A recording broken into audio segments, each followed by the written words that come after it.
जय श्री कृष्ण मित्रों, मैं प्रियंका स्वागत करती हूँ आपका जीवन और आध्यात्म में। मित्रों, आज मैं आप लोगों के लिए लेके आई हूँ एक और कहानी। चलिए कहानी को सुनते हैं। मेहनत का फल। बहुत पुराने समय की बात है। माधोपुर देश के सूरत नामक गांव में एक लकड़हारा रहा करता था। वो लकड़हारा जो था वो बहुत गरीब था। वो जंगल से लकड़ियाँ काट कर लाता था और शहर में बेचकर अपने परिवार का पेट पालता था। वह गरीब तो था पर आलसी भी कम नहीं था। जब तक घर में खाने पीने का सामान रहता था वो मेहनत से कतराता था। जब घर में आटा समाप्त हो जाता था और उसकी पत्नी उसे खरी खोटी सुनाने लगती थी, तभी वो कुल्हाड़ी उठाकर जंगल की राह पकड़ता था। माधवपुर का राजा अपनी प्रजा से बहुत प्रेम करता था। उसकी प्रजा भी उससे बहुत प्रेम करती थी और आदर करती थी। राजा प्रायः अपनी प्रजा के सुख दुख की खोज खबर लेने के लिए अपने राज्य के भीतर एक शहर से दूसरे शहर जाया करता था। उसके साथ उसके मंत्री और सिपाही भी चलते रहते थे। एक बार वह शहर से दूसरे शहर को जा रहा था तो रास्ते में उसे एक घने जंगल से होकर गुजरना पड़ा।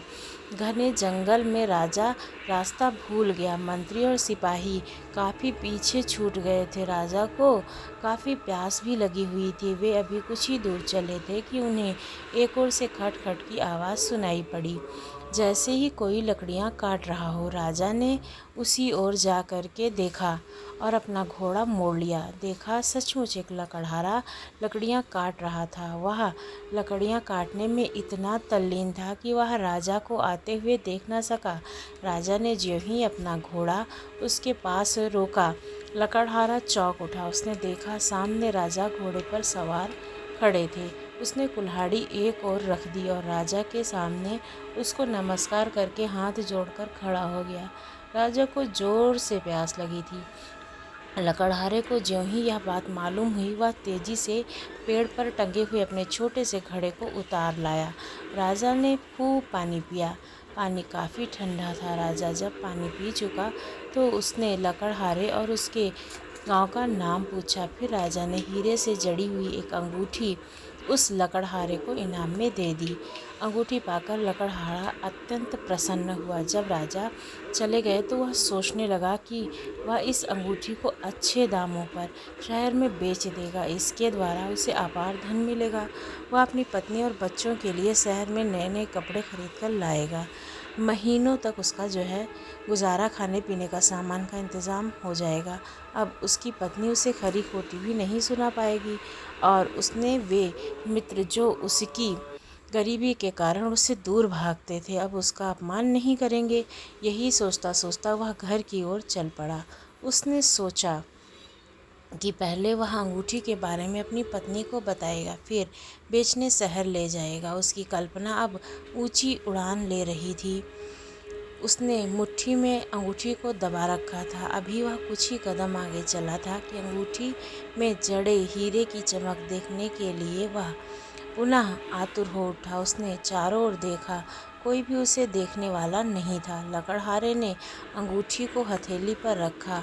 अंगूठी में जड़ा हीरा बहुत तेज चमक दे रहा था। सोचा यह तो सचमुच बहुत महंगा अंगूठी होगी। राजा की अंगूठी तो जो ठहरी। अभी लकड़हारा अंगूठी को देखकर मैं खुश हो ही रहा था कि एक चील तेजी से आई और उसने अपनी चोंच से लकड़हारे की हथेली पर रखी अंगूठी को झपट्टा मारकर उठा लिया। लकड़हारे के तो जैसे होश ही उड़ गए थे। क्षण भर के लिए तो वह कुछ सोच ही ना सका। उसने बहुत दूर तक चील का पीछा भी किया, लेकिन चील अंगूठी को चोंच में दबाए आंखों से ओझल हो गई।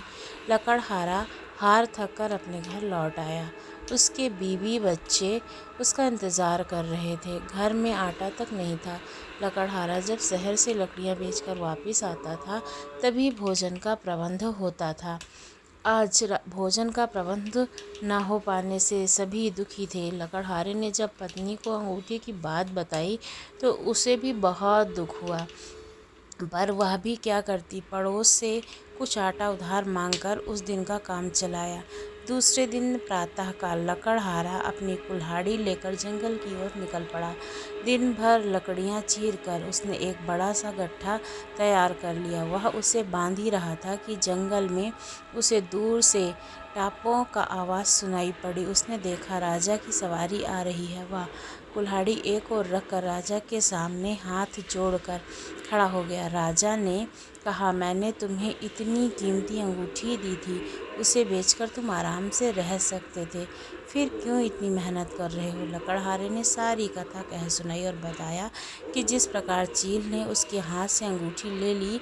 वह कहते कहते लकड़हारे की आंखें छलछला गईं, यानी कि आंसुओं से भर गईं। राजा ने उसे धीरज बंधाया और अपनी उंगली से एक नई अंगूठी निकालकर लकड़हारे को दे दी। साथ ही हिदायत भी दी कि ये अंगूठी महंगी है, इसे संभाल कर रखना, खो मत देना।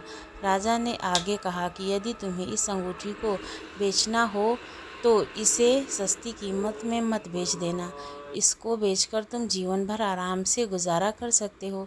लकड़हारे ने राजा को बहुत बहुत धन्यवाद दिया। राजा उसके सिपाही जब वापस चले गए तो लकड़हारे ने अंगूठी को अपने अंगोछे में लपेटकर कुर्ते में नीचे छिपा लिया और बिना देरी किए हुए लकड़ी उठाए उस अपनी कुल्हाड़ी को लेकर गांव को वापस चला गया। अभी वह हीरे से जड़ी अंगूठी के ध्यान में मगन तेजी से गांव की ओर जा रहा था कि सामने से डाकू आते दिखलाई पड़ गए। डाकुओं को देखकर लकड़हारे की सिट्टी बिट्टी गुम हो गई। डाकुओं ने आते ही उसे घेर लिया। एक डाकू को उसके फटे पुराने कपड़े देखकर दया भी आई, लेकिन डाकुओं के सरदार ने कहा कि यदि यह वास्तव में गरीब होता लकड़हारा है तो इसे जंगल से लकड़ियां लिए हुए आना चाहिए था। लकड़हारा इसका कोई जवाब ना दे सका।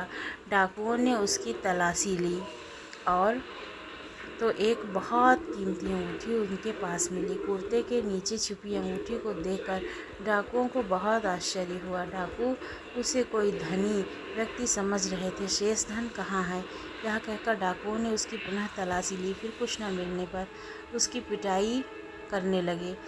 लकड़हारे ने उन्हें बहुत समझाने की कोशिश की, लेकिन डाकुओं को लकड़हारे की बात पर विश्वास नहीं हो रहा था। काफ़ी पिटाई लगने पर भी वह जब डाकू उससे अंगूठी के अलावा कुछ भी प्राप्त ना कर सके तो उन्होंने लकड़हारे को छोड़ दिया। गिरते पड़ते कहारता हुआ वो लकड़हारा किसी भी प्रकार अपने घर पहुंचा। भूख से व्याकुल बच्चे उसका इंतज़ार कर रहे थे। लकड़हारे का सारा शरीर दर्द और चोट से पीड़ा दे रहा था। इस हालत में लकड़हारे को देखकर उसकी पत्नी और बच्चे बहुत दुखी हुए। लकड़हारे ने पत्नी से सारी कथा कह सुनाई। दोनों ही अपने भाग्य को कोसने लगे। अंत में पत्नी ने फिर पड़ोस से आटा मांगकर भोजन तैयार किया और उसे समझाया कि जो धन तुमने मेहनत से नहीं कमाया है वो धन तुम्हारे पास नहीं रहेगा। वो उसके जाने का दुख भी तुम्हें नहीं करना चाहिए। रात भर लकड़हारा दर्द के मारे ठीक से सो नहीं सका। वो अपनी गरीबी से भी तंग आ चुका था। पत्नी और बच्चों के पास अच्छे कपड़े नहीं थे, इसी कारण वह अपने मायके नहीं जा पा रही थी। वह गांव वालों की दृष्टि में भी गिरता जा रहा था। उसने विचार करना शुरू किया। राजा द्वारा दी गई पहली अंगूठी छीन ले गई, दूसरी अंगूठी डाकू छीन ले गए और अंगूठी के जाने के साथ उसे मार भी खानी पड़ी। निश्चित ही उसके भाग्य में नहीं था। इससे लगता है कि बिना मेहनत का पैसा उसके भाग्य में नहीं है। वह पत्नी के ताने सुनते सुनते भी तंग आ गया था। गरीबी के कारण अब मित्र भी उससे कतराने लगे थे। इससे उसका जीवन यह पक्का विचार मन बन गया था कि वह गरीबी दूर करने के लिए मेहनत के अलावा अब कोई दूसरा चारा नहीं है। वह मेहनत करके ही पैसा बचाएगा, तभी उसका मान बढ़ेगा। दूसरे दिन से ही लकड़हारा मेहनत पर जुट गया। वह रोज़ सुबह उठकर जंगल निकल जाता और लकड़ियाँ जो है वो काट करके ले आता और उन्हें शहर में बेचने ले जाता। साल भर में ही उसने इतने पैसे बचा लिए कि उन पैसों से चारपाई का काम सीखकर औजार लाया। अब वह सुबह शाम खिड़कियां और दरवाजे बनाने लगा। शहर में लकड़हारे द्वारा बनाई गई खिड़कियों और दरवाज़ों की अच्छी कीमत मिलने लगी। मांग बढ़ जाने पर उसने कुछ कारीगरों को भी अपनी सहायता के लिए रख लिया। 5 साल के भीतर ही उसका काम खूब चमक गया। लकड़हारे की मेहनत देखकर सभी उससे प्रसन्न थे। जो मित्र उसकी गरीबी के कारण उससे कतराने लगे थे, वे पुनः ही अब उसके पास आने लगे थे। परंतु अब लकड़हारे को बेकार बैठने की फुर्सत ही नहीं थी। उसने देखा कि गांव के बहुत से लोग अभी भी बेकार बैठे हुए हैं। उसके पास कोई काम नहीं था। लकड़हारा तो जैसे मेहनत का संदेश घर घर भिजवाने के लिए पक्का इरादा लेकर बैठ गया था। उसने पूरे गांव के 9 युवकों को संदेश भिजवाया कि जिन लोगों के पास कोई काम नहीं है वे उसके पास आएं। वह उनको काम देने के लिए तैयार हैं जो बेरोज़गार हैं। शुरू में कुछ लोगों ने इस बात को मजाक समझा, लेकिन अनेकों युवक उसके पास आए तो लकड़हारे ने उन्हें समझाया कि अपनी तरक्की करने के लिए काम की कोई कमी नहीं है। उसने बताया कि जंगल से जो बच्चे और स्त्रियां बीड़ी बनाने वाले पत्ते तोड़कर उसके पास लाएंगे, उनको शहर में बिकवा कर पैसे दिलवाने की जिम्मेदारी वह लेता है। देखते ही देखते कुछ माह के भीतर घर घर में बीड़ी बनाने का कारोबार शुरू हो गया था। लकड़हारे की सलाह से कुछ लोग खपरे और ईंटें बनाने के काम में जुट गए। स्त्रियां कपड़े सीने का काम करने लगीं। कुछ लोगों ने मुर्गी पालन भी शुरू कर दिया। मुर्गियों के अंडे शहर में आसानी से बिक जाते थे। कुछ किसानों ने सब्जी आदि बड़ी मात्रा में लगानी शुरू कर दी थी। अब सब के कामकाज को वह स्वयं देखता था, उनको सलाह देता था। इस सब का नतीजा यह हुआ कि गांव के लोग अब कामों में व्यस्त रहने लगे थे। उनके पास आमदनी का बड़ा अच्छा साधन हो गया था। 10 वर्षों में ही लकड़हारे की कड़ी मेहनत से गांव के लोगों की हालत बदल गई थी। एक दिन जब लकड़हारा जंगल में सूखे पेड़ को काट रहा था, उसने लकड़ियों के साथ एक चमकदार चीज़ देखी। उसने गौर से देखा कि वह आश्चर्यचकित रह गया। यह तो वही अंगूठी है जो चील झपट्टा मारकर उससे ले गया था। लकड़हारे ने अंगूठी उठा ली और फिर लकड़ियों का गट्ठा बनाकर वह अपने गांव की ओर चल दिया। उसी शाम गांव के लोगों की एक सभा बुलवाई और शुरू से आखिर तक की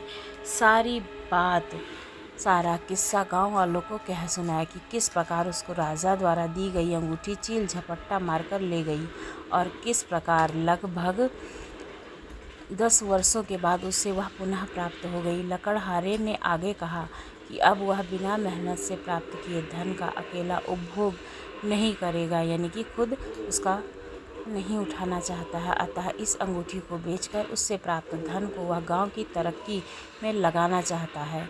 इस बारे में आप सब उसको सलाह दें और तय करें कि गांव में साफ पानी पीने के 2 कुएं खुदवाए जाएं और एक स्कूल खोला जाए, जिससे पढ़ाई के लिए गांव के बच्चों को दूर तक ना जाना पड़े। पीने का पानी लेने के लिए गांव वालों को दूर तक ना जाना पड़े।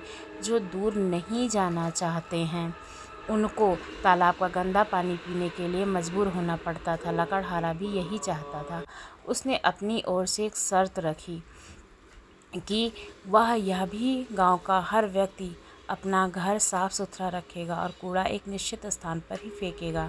गांव वालों ने यह शर्त मंजूर कर ली थी, क्योंकि इसमें तो सभी की भलाई ही थी। बहुत जल्द ही गांव में एक स्कूल खुल गया। लकड़हारे के प्रयास से यह स्कूल अपने ही ढंग का था और जिसमें बच्चे से लेकर बूढ़े तक पढ़ने आते थे। विद्यालय समय के पश्चात विद्यालय में ही उन्हें विभिन्न उद्योगों के बारे में बतलाया जाने लगा था। चटाई बनाने वाले वहीं चटाई बनाते, बीड़ी के पत्तों से वहीं बीड़ी बनाई जाती, रस्सी बनाने वाले वहीं पर रस्सी बनाया करते थे। स्त्रियां भी वहीं पर सिलाई और कढ़ाई बुनाई का काम करती थी। जो कुछ उत्पाद होता था वह शहर में बेचा जाता था। अब गांव के सभी लोग प्रसन्न थे। एक दिन राजा की सवारी उस ओर आई, गांव से गुजरी। साफ सुथरे गांव की खुशहाली देखकर राजा अत्यंत प्रसन्न हुआ। उसने गांव का नाम पूछा। गांव का नाम सुनते ही उसे लकड़हारे की याद आ गई। राजा ने लकड़हारे को बुलवाया तो मालूम हुआ कि वह जंगल में लकड़ी काटने गया है और अब आने ही वाला है वो। गांव वालों ने बताया कि वही गांव का सरपंच है। थोड़ी ही देर में लकड़हारा वापस आ गया। उसने लकड़ियां एक ओर रखकर राजा को प्रणाम किया और उसने अपनी कुटिया पर चलकर जलपान ग्रहण करने का निवेदन भी किया। राजा उसके निवेदन को अस्वीकार ना कर सका। लकड़हारे का साफ सुथरा घर चारों ओर से फलों के वृक्षों से घिरा हुआ था। लकड़हारे ने आसन बिछाकर राजा से बैठने के लिए कहा। तभी राजा ने अंगूठी के बारे में पूछ लिया। लकड़हारे ने सारी कथा सुनाई। महाराज, आपके द्वारा दी हुई पहली अंगूठी चील झपट्टा मारकर ले गई थी और दूसरी अंगूठी को डाकुओं ने लूट लिया था और उन्होंने बहुत मारा भी था मुझे। अतः मेरे दिमाग में यह पक्का विचार बैठ गया कि बिना मेहनत के प्राप्त किया हुआ धन किसी भी काम का नहीं होता है और भाग्य में भी नहीं होता है। इसलिए अब मुझे जमकर मेहनत करनी चाहिए। गरीबी के कारण ही मेरा परिवार सुखी नहीं था और गरीबी के कारण ही मुझे समाज में भी समुचित इज्जत नहीं मिल पा रही थी।